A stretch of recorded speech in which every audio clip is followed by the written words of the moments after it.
This is a read aloud of It's Not Just a Game, Part 2. If you're following with the EngageNY Common Core curriculum, this is for Module 3A, Unit 1, Lesson 3. Forgetting the fun. In a perfect world, everyone would have fun playing sports. But that's not always the case.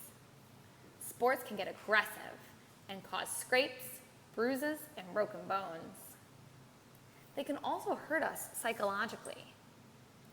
David Elkind, Professor Emeritus of Child Development at Tufts University and author of The Power of Play, says when young children play self-initiated games such as tag and hide and seek, misunderstandings and hurt feelings are part of the learning process and happen in a context of mutual respect.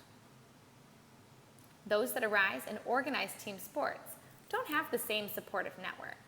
The sense of competition outweighs the sense of cooperation and can be harmful to the child's sense of self and self-esteem. Playing sports is usually fun, but sometimes we can get frustrated. It might be because of the pressure to win, parents who yell and scream from the stands, or coaches who treat us unfairly. Sports are supposed to bring people together, but they can also drive people apart. When sports are separated into skill level, gender, or ethnicity, some players feel isolated. They begin to forget the fun in sports and even want to quit.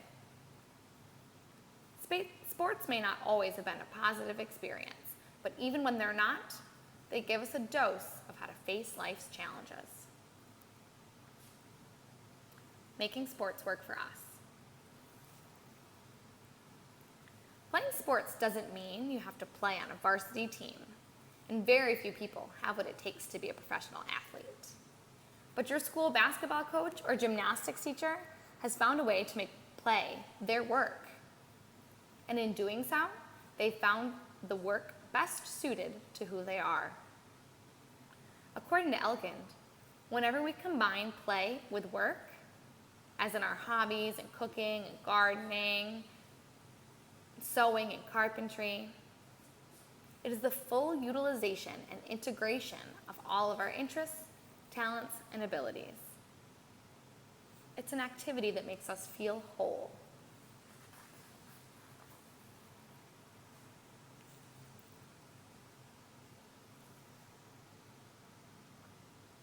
Play is so important to our development that the United Nations High Commission for Human Rights has included it as a right of every child. In other words, it's your birthright to play. And there's no better place to play and learn in the world than on the sports field. So regardless of your sport, from swimming to soccer, play to have fun and you'll automatically win. Keep your eye on the ball. Are your eyes glued to the TV when LeBron James takes the court or Derek Jeter steps up to the plate? While fans fill arenas, even more click their TVs on at home and watch athletes slam a puck into the net or hit a ball with a fat stick. Play is not only something to do, it's something to watch others do. It's not just a game. Sports are a form of entertainment.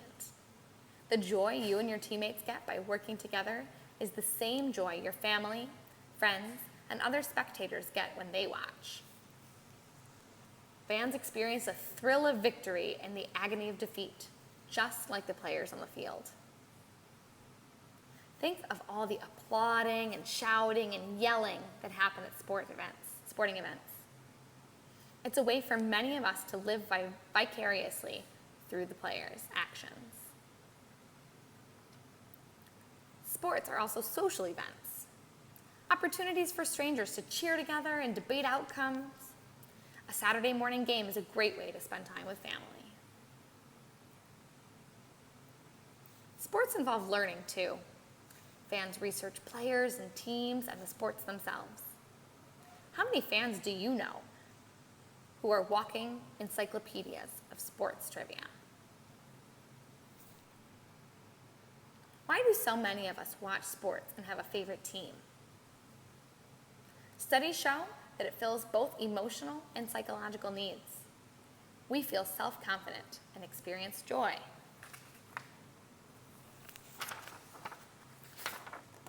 When our favorite team wins. Sports fulfill our human need to belong, and many fans, whether their team wins or loses, enjoy the suspense that allows them to release their emotions. Where we live, our family background, peer pressure, and our own sense of self and identity all determine which baseball cap we wear and why we root for our team. So the next time you put your Red Sox cap on and tune into the game, remember, it's not just about the amazing pitchers and batters, but about the way you feel when you watch your team play. Baseball, from the 1830s to the late 1850s, Americans played a variety of ball and bat games. The first recorded baseball games took place in 1846 in Hoboken, New Jersey. Football. Derived from rugby, a game played at public schools in England, football began to develop in Canada and the United States in the mid-1800s. The first game of American intercollegiate football, most resembling today's game, was played between Tufts University and Harvard on June 4th, 1875 at Jarvis Field in Cambridge, Massachusetts. Tufts won 1-0. Basketball. In 1891, physical education instructor Dr. James Naismith invented the game of basketball in Springfield, Massachusetts. Designed as a sport to be played indoors during the cold New England winters, basketball was originally played with a soccer ball and 2 peach baskets. In 1901, open-ended hoops replaced the game's closed baskets, and basketball's 13 original rules were created.